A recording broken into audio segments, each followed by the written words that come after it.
Hello everyone, this is Jyoti. Welcome back to my channel. आज हम MP board भाषा भारती कक्षा 5 के पाठ 3 पंडित ईश्वरचंद्र विद्यासागर के प्रश्न उत्तर करेंगे। तो चलिए चलते हैं। पहला प्रश्न है, निम्नांकित शब्दों के अर्थ शब्दकोश से खोजकर लिखिए।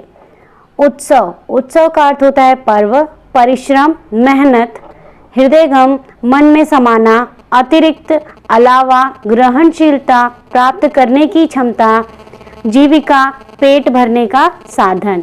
अब नेक्स्ट क्वेश्चन पे चलते हैं। Now coming to the next question, निम्नलिखित प्रश्नों के उत्तर अपने शब्दों में लिखिए। ईश्वरचंद्र का जन्म कब और कहाँ हुआ? ईश्वरचंद्र का जन्म कोलकाता से 20 मील दूर वीर सिंह गांव में 26 सितंबर 1820 को हुआ। ईश्वरचंद्र, अब नेक्स्ट क्वेश्चन, ईश्वरचंद्र अपने पिता के साथ कोलकाता कैसे गए? पिता ने उन्हें रास्ते में क्या बताया? ईश्वरचंद्र अपने पिता के साथ कोलकाता पैदल गए। पिता ने उन्हें रास्ते में शिक्षा की उपयोगिता तथा उसकी प्रगति के उपायों के बारे में बताया।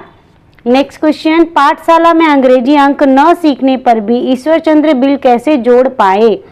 ईश्वरचंद्र ने अंग्रेजी अंकों को रास्ते में मील के पत्थरों से सीख लिया था। ईश्वरचंद्र, घ देखिए, घ क्वेश्चन, ईश्वरचंद्र की उदारता और दयालुता का कोई उदाहरण दीजिए। तो यहाँ पे ईश्वरचंद्र अपनी छात्रवृत्तियों का अधिकांश भाग निर्धन विद्यार्थियों की सहायता में खर्च कर देते थे। नेक्स्ट क्वेश्चन, ईश्वरचंद्र के नाम के साथ विद्यासागर कैसे जुड़ा? इसका आंसर देख लेते हैं। भारत के महान विद्वानों ने एक सभा करके ईश्वरचंद्र का अभिनंदन किया और उन्हें विद्यासागर की उपाधि दी। नेक्स्ट, ईश्वरचंद्र को सैकड़ों रुपए के नगद पुरस्कार किस लिए प्राप्त हुए? वेदांत तथा दर्शन शास्त्र की योग्यता प्रतियोगिता में सर्वप्रथम आकर ईश्वरचंद्र को सैकड़ों रुपए के नगद पुरस्कार प्राप्त हुए। ईश्वरचंद्र विद्या, नेक्स्ट क्वेश्चन, ईश्वरचंद्र विद्यासागर के जीवन की किस घटना ने आपको सबसे अधिक प्रभावित किया और क्यों? इसका आंसर देख लेते हैं। रास्ते में मील के पत्थरों पर लिखे अंग्रेजी अंक उन्होंने पैदल चलते चलते ही सीख लिए, बिना शिक्षक की सहायता के। Now coming to next question, रिक्त स्थानों की पूर्ति कीजिए। क देखिए, ईश्वरचंद्र के पिता का नाम ठाकुर दास था। नेक्स्ट, धैर्य का सहारा लेने से आपत्ति और आख्यान के सहारे रात कट जाती थी। अगला रिक्त स्थान, ग जग दुर्लभ सिंह ने उसे अंग्रेजी अंकों का एक छोटा सा बिल जोड़ने को दिया। घ अपने पाठ पूरे करने के बाद जो समय बचता उसमें वे कमजोर विद्यार्थियों को पढ़ाया करते थे। अंग प्रेम पूर्वक बच्चों पर किया हुआ कोई भी प्रयास व्यर्थ नहीं जाता। Now coming to the next, भाषा अध्ययन। पहला प्रश्न, नीचे लिखे शब्दों का शुद्ध उच्चारण कीजिए और वाक्यों में प्रयोग कीजिए।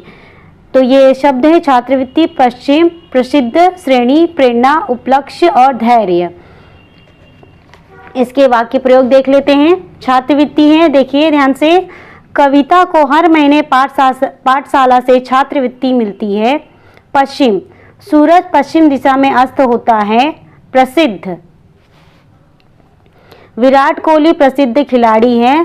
श्रेणी, भारत खाद्य सामग्री में प्रथम श्रेणी में है। प्रेरणा, ईश्वरचंद्र जी से हम सभी को प्रेरणा मिलती है।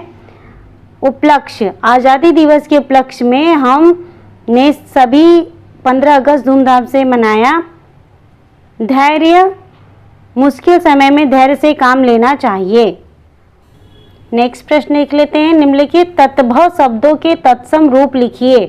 तो ये तत्भव का कॉलम है और ये तत्सम का। यहाँ पे पहला शब्द देखिए, माह का होता है मास, धीरज का धैर्य, पत्थर का पाषाण, घी का घृत, दूध का दुग्ध। नेक्स्ट प्रश्न 3, परिश्रम में पूर्वक शब्द जोड़कर परिश्रम पूर्वक शब्द बना है। इसी प्रकार नीचे बनी तालिकाओं में पूर्वक और नीय शब्दांश जोड़कर नए शब्द बनाइए। चलिए देखते हैं। परिश्रम, परिश्रम पूर्वक, सरलता, सरलता पूर्वक, विश्वास विश्वास पूर्वक, प्रेम प्रेम पूर्वक, उदारता उदारता पूर्वक। अब दूसरी साइड देख लेते हैं। उल्लेख, इसमें नीय हमको जोड़ना है।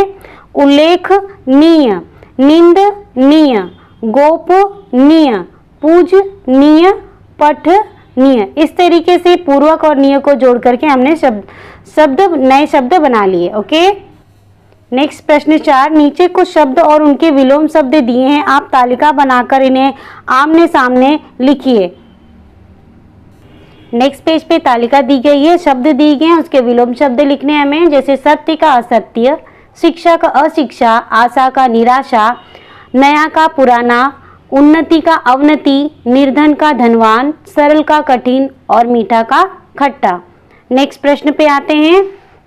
प्रश्न 5। निम्नलिखित शब्दों में प्रयोग किए गए उपसर्गों और मूल शब्दों को अलग करके तालिका में लिखिए। पहला शब्द यहाँ पे दिया है प्रगति। प्रगति में उपसर्ग है प्र और मूल शब्द है गति। परिश्रम का परि, उपसर्ग है परि और मूल शब्द है श्रम। अभिशाप में अभि उपसर्ग है और शाप मूल शब्द है।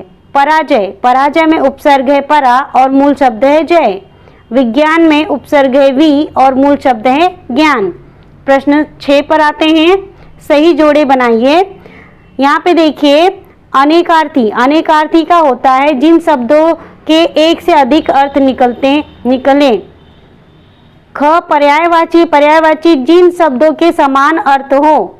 विलोम, जिन एक दूसरे के विपरीत अर्थ वाले शब्द। पुनरुक्ति, एक ही शब्द का 2 बार आना। भिन्नार्थक, जो सुनने में एक जैसे हो परंतु उनके अर्थ भिन्न हो। यहाँ पर हमने पार्ट 3 के प्रश्न उत्तर कंप्लीट किए हैं। अब हम नेक्स्ट वीडियो में अगले पार्ट को देखेंगे। अगर आपको किसी भी चीज़ में हिंदी में कहीं भी आपको प्रॉब्लम है तो आप कमेंट बॉक्स में पूछ सकते हैं। Till then bye bye.